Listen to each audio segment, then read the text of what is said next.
उसकी बॉडी में 9 बुलेट थी। स्पेशल फोर्स उसे डेड मानकर अस्पताल ले गई तो उसने आंखें खोल दी। उसने 14 साल की उम्र में पहला वेपन खरीद लिया था, फिर 250 करोड़ का साम्राज्य खड़ा कर दिया। वो यूपी में अतीक और मुख्तार से भी बड़ा मोस्ट वांटेड था। उस पर सबसे ज्यादा इनाम था। एक विधायक को निपटाने के लिए उसने ताबड़तोड़ 500 राउंड झोंक दिए थे। वो पाताल में गायब हो जाता था और उसकी बीवी पूरा साम्राज्य संभालती थी। फिर सब बदल गया। अपने आका के कहने पर एक विधायक को मारने के लिए उसने 500 राउंड फायरिंग की थी और नेता समेत 7 लोगों को मौत के घाट उतार दिया था। इस कांड के बाद वो पुलिस के लिस्ट में मोस्ट वांटेड बन गया। पुलिस से बचने के लिए उसने अंडरवर्ल्ड के लोगों से जान पहचान बढ़ाई, नेताओं के साथ उठने बैठने लगा। जिसके लिए काम करता था वो काम अब खुद ही करने लगा। इतने पैसे कमाए कि अब वो अपने आका को ही चुनौती देने लगा। इस बात की भनक जब उसके आका को लगी तो उसके साथ रिश्ते बिगड़ने लगे, लेकिन वो रिश्ते की परवाह न करके एक डॉन के गुर्गे से खुद बड़ा डॉन बन गया। कहानी देश के सबसे बड़े माफिया मुख्तार अंसारी के सबसे खतरनाक गुर्गे मुन्ना बजरंगी की है, जो माफिया मुख्तार का सबसे खास गुर्गा बनने के बाद खुद ही माफिया बन गया। नाम मुन्ना बजरंगी उर्फ प्रेम प्रकाश सिंह। जन्म जौनपुर उत्तर प्रदेश। सपना गैंगस्टर बनने का।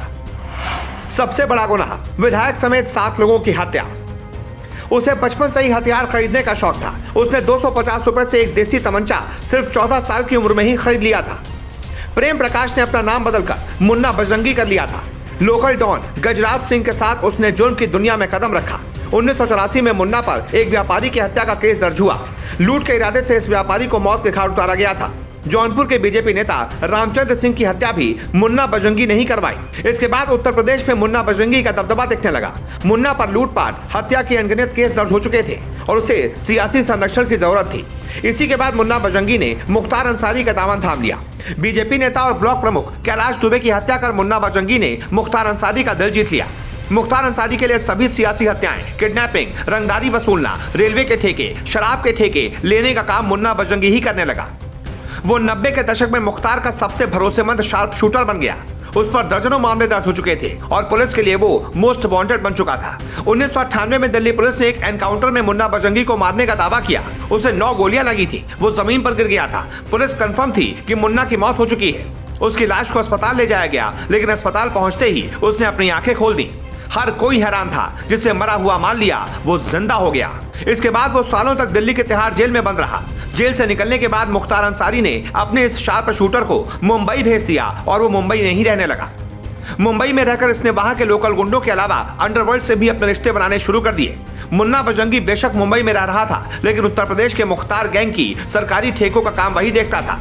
उस दौर में सरकारी ठेकों से वसूली माफियाओं की कमाई का सबसे बड़ा जरिया हुआ करता था। मुख्तार का पूर्वांचल में तकरीबन सभी रेलवे, सड़क, शराब जैसे सरकारी ठेकेदारियों पर कब्जा हुआ करता था और वसूली का काम मुन्ना बजरंगी ही करता था। साल 2005 में मुख्तार अंसारी ने बीजेपी के विधायक कृष्णानंद राय की हत्या की साजिश रची थी। उस वक्त खुद मुख्तार अंसारी जेल में था और उसने इस काम के लिए मुन्ना बजरंगी से मदद मांगी थी।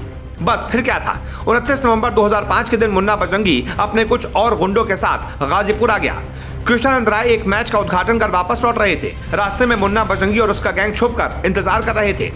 जैसे ही कृष्णानंद राय के काफिले ने वहां से क्रॉस किया, मुन्ना बजरंगी ने उनके काफिले पर फायरिंग शुरू कर दी। एक के बाद एक 500 राउंड फायरिंग कर बीजेपी विधायक और उनके काफिले में मौजूद 7 लोगों को गोलियों से भून डाला। मुन्ना बजरंगी इस फायरिंग के बाद वहां से फरार हो गया और वापस मुंबई लौट गया। इस घटना के बाद पूरे देश की पुलिस इस शार्प शूटर की तलाश में जुट गई। मुन्ना बजरंगी मोस्ट वांटेड अपराधी बन चुका था। उसके ऊपर 7 लाख का इनाम घोषित कर दिया जा चुका था। वो पुलिस से भागता फिर रहा था। सालों तक वो इसमें कामयाब भी हो गया। अंडरवर्ल्ड से लेकर नेताओं तक उसने अपने रिश्ते बना लिए। मुख्तार अंसारी के सरकारी ठेकों से उसने खुद भी करोड़ों रुपए कमा लिए। अब मुन्ना बजरंगी मुख्तार के खिलाफ ही खेल खेलने लग गया था। कहा जाता था कि उसने कांग्रेस से संबंध बनाने की कोशिश की थी और गाजीपुर विधानसभा सीट से एक लड़की को सीट दिलवाई थी। इस घटना के बाद उसके रिश्ते मुख्तार अंसारी से बिगड़ने लगे। साल 2009 में दिल्ली पुलिस ने मुंबई के मलाड से मुन्ना बजरंगी को गिरफ्तार कर लिया। कहा जाता है कि ये गिरफ्तारी खुद मुन्ना बजरंगी ने ही करवाई थी, क्योंकि उसे डर था कि उसका एनकाउंटर हो सकता है।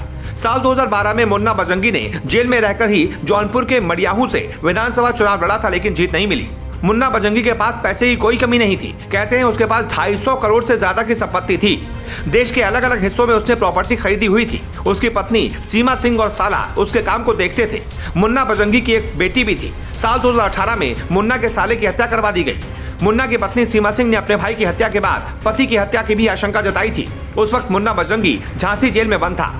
इस घटना के बाद उसे झांसी जेल से बागपत जेल में शिफ्ट कर दिया गया। लेकिन बागपत जेल में आए हुए मुन्ना को अभी एक ही दिन हुआ था कि 18 जुलाई 2018 के दिन जेल के अंदर ही उसकी हत्या की खबर सामने आ गई। जेल में ही बंद सुनील लाठी पर हत्या के आरोप लगे।